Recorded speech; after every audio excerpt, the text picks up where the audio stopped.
So in previous video, we've done our schematic. I've noticed that I've created this project in exercises, so I moved it now into practicals. When you're moving those projects, you just move the upper level folder, that's your project folder. Everything else will move with it. Now, once the project is moved, you can open it up in KiCad. If it doesn't see the path, just close whatever is there, go to open and open your project. Now let's have a look at the schematic. It does open in another window for me, so I'll maximize it here. So the schematic is pretty much finished. I can check my symbol fields and make sure that, yes, I've got my footprints there. I've got my supplier links, so this is my BOM. It is complete. One of the footprints is not quite correct, and that is 4.7 microfarad capacitor. And the reason for that is that this footprint doesn't show polarity. Saying that it's a correct size, I want to use generic size for this capacitor, so 1206 in imperial, which means that I can actually use that footprint, and I'll just put extra note or modify that footprint in my layout. So everything is okay here. I'll just say okay, save it.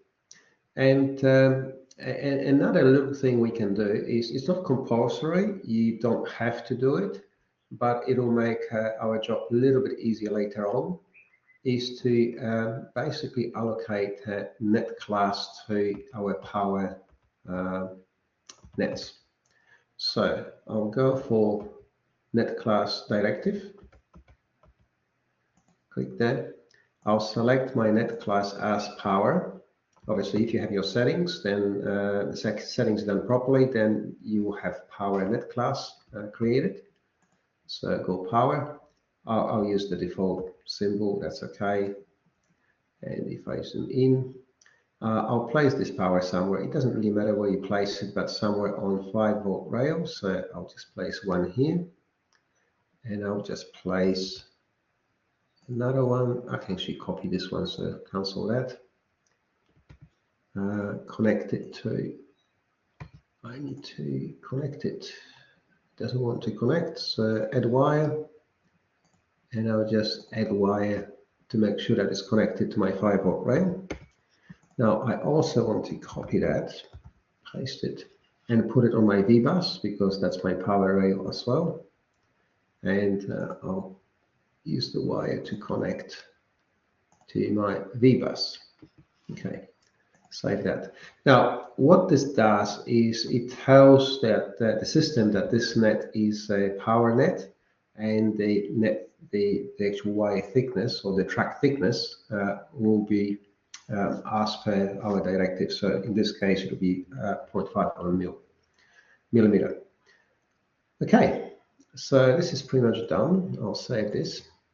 Next step is we have to export netlist. Netlist is basically a list of all connections. It tells the system that, okay, that pin on this component connects to this pin on that component, and so on. So to do that, we just go File, Export Netlist. I'll do that. We want KiCad netlist, export netlist.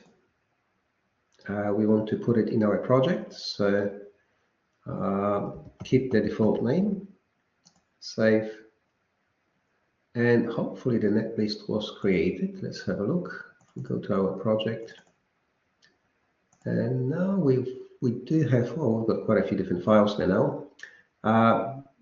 Net, that's our file. So if you want to see what this file looks like, you can just open it up. So let's just open with, and just use, I don't want to do it always, Notepad, for example. Okay, and netlist is basically a text file. So it tells you about the system, who created it, when, where, and it gives you all different comments there. And it basically gives you connections. So it says, okay, for this particular capacitor, this this is the field, these are the parameters, and it connects from this pin to this pin, and so on. So you could modify it manually, but I do not recommend that.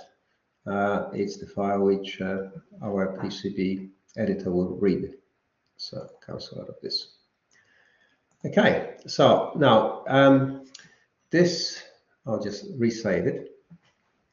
This schematic, you can keep it on and you can just move it to another screen to make sure that you can recognize which component goes where. Because you know, we've got quite a few different resistors and capacitors, and you want to make sure that, you know, this is the decoupling capacitor which goes somewhere else. But for example, this capacitor here is part of this circuit, not part of that circuit. So you can move it to another screen. I'll just close it for now, I'm running out of screens.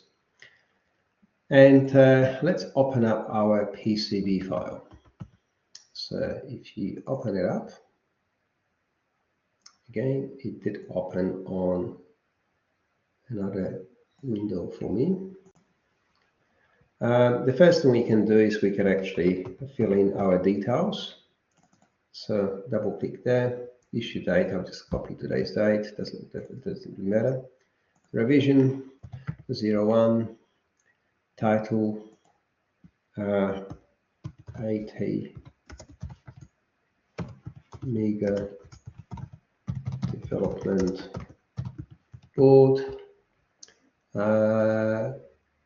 company, and so on. Just use the same template as what we've used before with those fields. We can't remember exactly what they are. Let me actually check, because that will be handy. So if I reopen my schematic,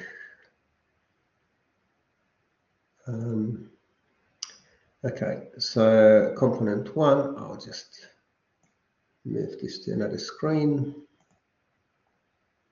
I can't do anything there. Okay, let's see if I can, yeah.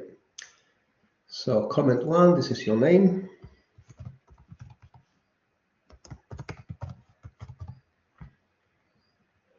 Comment 2, student ID. And just put in your student ID. Leave comment 3 blank and just put type as A here. Okay, so now I can close my, I'll just minimize that schematic and save it. So next is we have to define the actual board size, the actual layout or outline. So let's have a look through menus first. Here we've got sort of show, no show menu on the left-hand side there. Oops, left-hand side there. And just leave it as default. Obviously, we are working in millimeters. Make sure that this is turned on to millimeters. We've got our grid, and the rest of it, just leave it as default. If you see, for example, properties window, you can keep it there, but I prefer to actually turn it off and have larger screen for my work. Across the top, we've got, you know, zoom in and out, rotate, and a few different tools there. But what is important is we've got those little pull-down menus here, which will tell us about, you know, our current default for the track. So use net class width. This is what we're going to use most of the time, unless you want to change your width locally, width of the actual net, and then you can pick different size. So we keep it as default for now. Vias, use net class sizes. We're not going to touch that. We're just going to use standard vias, but obviously you can change your via if you want to. This is your layer. So the board is made out of different layers, and we're talking about physical layers, which is your FR4 material, copper, and so on. But also we've got all those layers listed on the left-hand side here, on the right-hand side, sorry, here. But also we've got all different layers for, you know, this is adhesive layer, this is paste layer, which is silkscreen layer, mask layer, and so on. Now, all those are part of the process, the part of the manufacturing process of a PCB. User drawings, that's a very handy layer, which is basically, you're not going to print it, you're not going to show it, this is for your information only. So a lot of time you put in information into that layer just to remind yourself of something, or if you want to do some sort of construction geometry, you can put it on this layer. User comment is the same, you can put comments in which you will not print, you will not show on the actual board, but you can keep them there. Because they're pretty much the same, there's a few different layers there. So what is important is we are going to work on some very basic primary layers. So front copper, first layer, red. This is where your tracks are. Back copper, the second one. This is where all the tracks and elements are going on the back of the PCB. So this is the top of the PCB, this is bottom of the PCB. We'll ignore few next layers because components will automatically have elements assigned to them. And we'll go straight to edge cuts. Edge cut is your size of the board. So this is your outline of the board. If you have any sort of holes, cutouts, and the shape of the board, you put it on edge cuts. Margin, we don't have to use all those coordinates, margins, and so on. This is part of component internally sort of defined. Fabrication and user. So technically what we're going to do is we'll just be switching between top and bottom layers. So front copper, back copper, and edge cuts. That's pretty much it. So this is where you can select your layer through here, or you can just, you see that little arrow there. If I want to be on the back, I'll just click there and I'm on the back layer and so on. So that's layers. This is our grid or snap, I would say. At the moment it's set to 0.1 of the millimeter. And while we are setting up our components, I'll change that to 1 millimeter because we don't want that grid to be so fine. So I'll just switch it to 1. And 1 millimeter snap is our cursor snap, and this is how are we going to draw our board and place components. If you want to have a little bit finer definition, then you switch that. Zoom, obviously that's changing depending on how you zoom in and out of your mouse. And you do have your zoom functions right there as well. Now, right-hand side, the first column is our tools. So this is select tool. This is local rat nest, which is all your nets before they lay. Pretty much they show, and you can show and hide them. We'll have a look at that later on. Add footprint, we're not going to use that because we want to have that full link between schematic and PCB board, which means we're not going to put manually any extra footprints in. You could do that. I highly not recommend using it. I always recommend if you have a component, put it in your schematic. Don't put components directly onto a PCB. Doesn't really matter what it is. Don't put it in. Put the schematic symbol in. Put it on schematic and make that automatic link. So this is our track. This is what we're going to do. There's a few different options there. The highlight mode, sharp mode, and workaround mode. Quite frankly, this is relatively new functionality in KiCad. I just use workaround mode all the time, pretty much. If you want to experiment with the other modes, you can. This is tune length of a single track. We're not going to use that. We're going to use manual method, and I'll show you why. I just don't like this, this particular way of tuning out lengths or of tracks.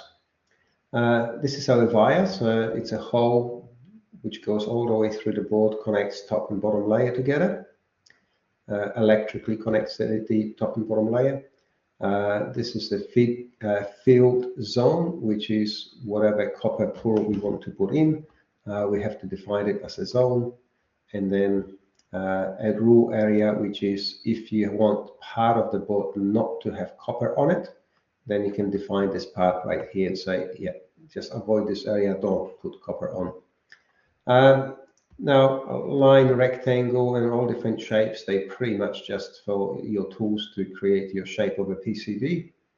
And then some other tools, which, text, image, text box, and a few other bits and pieces we're not going to use, and measure. So these are the basic tools. Next, we've got appearance, so layers. Very handy. We'll be going from layer to layer. We can also switch them on and off. And we'll be switching that and testing it. So if you click there, you can see front is now switched off, but it's active. So whatever you draw, you can't see. But if I switch that means that we are drawing on the bottom layer, and the top layer is switched off. You can't even see it, and we can switch it back on. So this is layers. Objects, we don't have, this is a bit, you can switch on and off some objects. So tracks, wires, pads, and so on. I hardly ever use that, if ever, pretty much. Nets, that'll be very handy when the net's actually in, because we don't have any in yet. And we can again switch on and off different nets and highlight them just to see what's what. A little bit below, we've got net display options. You can unfold. Net classes, so you can switch on and off an entire class, let's say power class. Preset for layers, and selection filter, that's very, very handy, where you can deselect or select individual items to select on the board. So we'll be using that quite a lot. So that's roughly the interface, and I guess the best way to go forward is just to have a go at it and see how we go, how it works.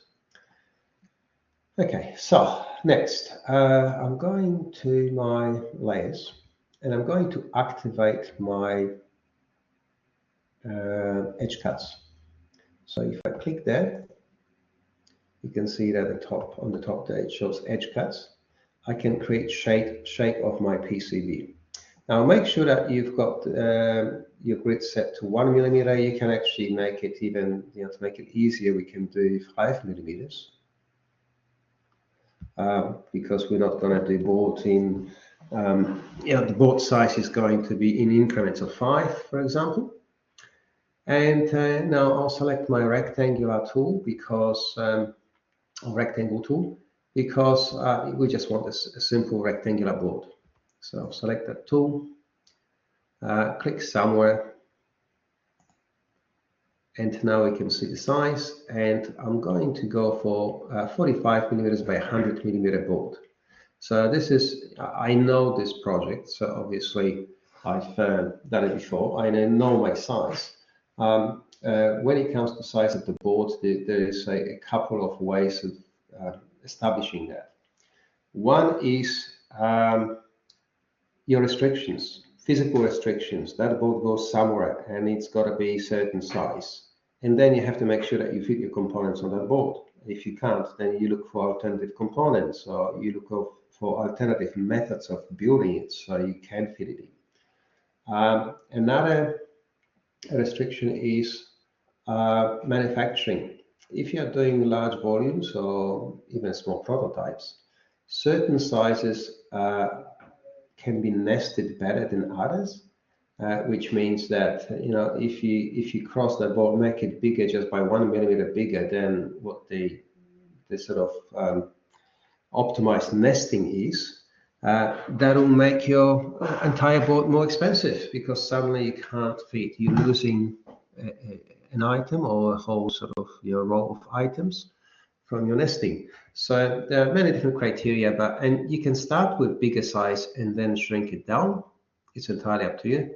We're going to start with the size we want to end up with, which is 100 millimeters by 45 millimeters. Click. Down, hit escape. And this is our edge cut. This is our board size. I'll go back to my front copper layer.